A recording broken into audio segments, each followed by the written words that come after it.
Hi, okay. Video 2 in the end there is on Meg Ryan. Her given name is Mary Margaret Hyra, but she changed it to Meg Ryan. Um, she started her acting career in 1991 with The Doors, a movie called The Doors. Of course, it's a biopic ish of, or biopic, whatever you want, of Jim Morrison, and Val Kilmer plays Jim Morrison. I have not watched this movie, so I'm not going to comment on it. All right. And she starred in Sleepless in Seattle and You've Got Mail, City of Angels. I mean, the list could go on and on and on. But I'm going to talk about You've Got Mail mostly. She was a term they rarely call actresses. I think they pick one a year. America's Sweetheart, where you appeal to everyone mostly, because you remind them of the girl they have a crush on, their next door neighbor, whatever. And that also kind of cements your status as a celebrity because if you've got the popular vote as it is, the population wants to see your movies, therefore you make more money. So Meg Ryan was America's Sweetheart. So whatever she touched turned to gold. And it started with Sleepless in Seattle. Now, she was teamed with Tom Hanks, which she was teamed with Tom Hanks and You've Got Mail as well. But I'm saying when you have an equally appealing leading man, then it's a good combo. Um, okay. And You've Got Mail. This was filmed in 1998. And it's a romantic comedy, and the theme is Christmas holidays. So, okay. On the outside, it looks like a good romantic comedy. But on the inside, there's a lot more details that you don't know unless you pay attention. And you say, why are these two people together? Because, okay, um, Tom Hanks plays Joe Fox. He's Joe Fox because he has a lot of money from his father, family money. And Meg Ryan plays the shop around the corner owner. And also, this is a take off of Shop Around the Corner, a very old classic movie, of course, with a twist. Um, so she has the shop around the corner given to her by her grandmother and passed down, and that's her business.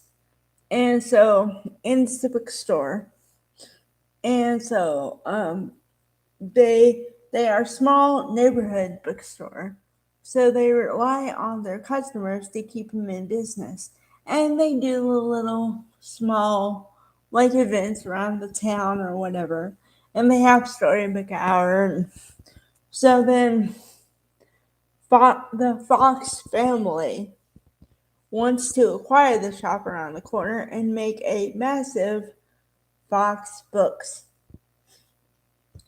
They're the owner of bookstores also. But it's kind of like, okay, imagine, how can I say this? Like a neighborhood used bookstore or a Barnes and Noble. Okay, the Barnes and Noble wants to take over your store.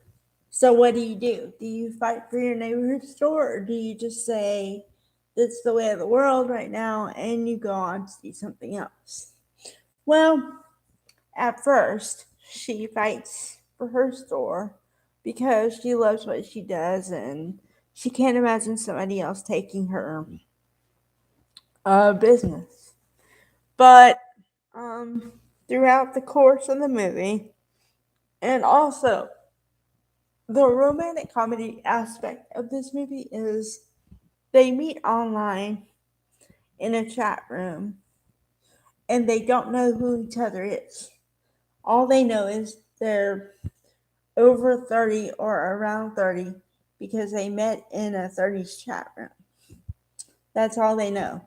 And they both agree to not share any personal details. So they don't know names, what they do, nothing. So when she meets him at a party, uh, he says, just call me Joe. No last name. And she's suspicious, of course, but she doesn't really put anything to it exactly. But she does like the friend that she's made online.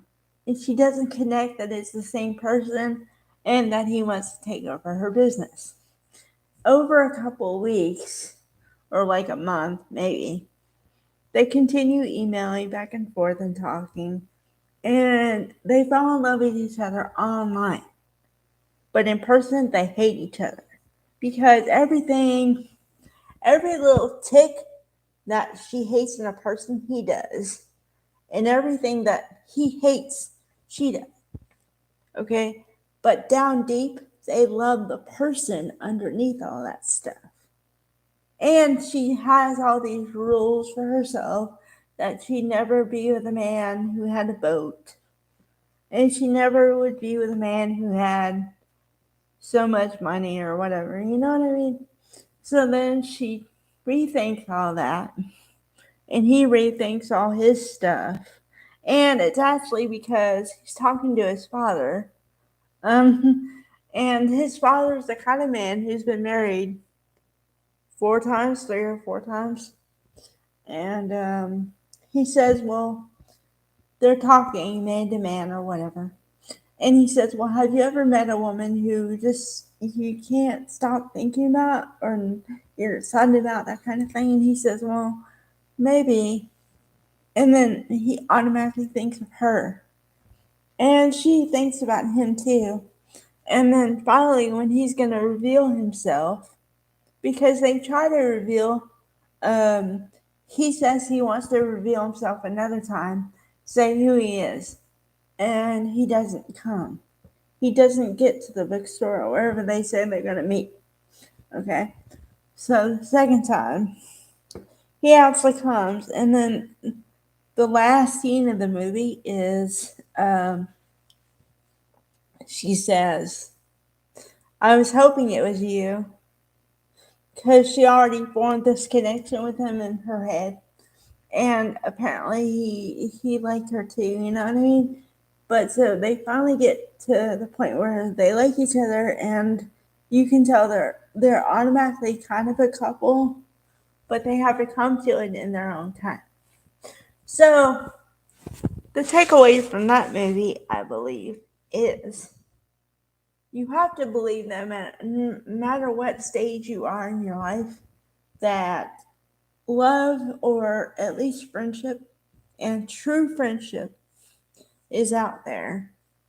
And to also kind of relax yourself on your rules, because the more rules you impose on yourself, the harder you make it to find somebody who's going to fit into your life. I'm not saying to abandon all standards. That's not what I'm saying. But let go of some of those stupid things, and you might open yourself up to new possibilities. So, all right. Bye, guys.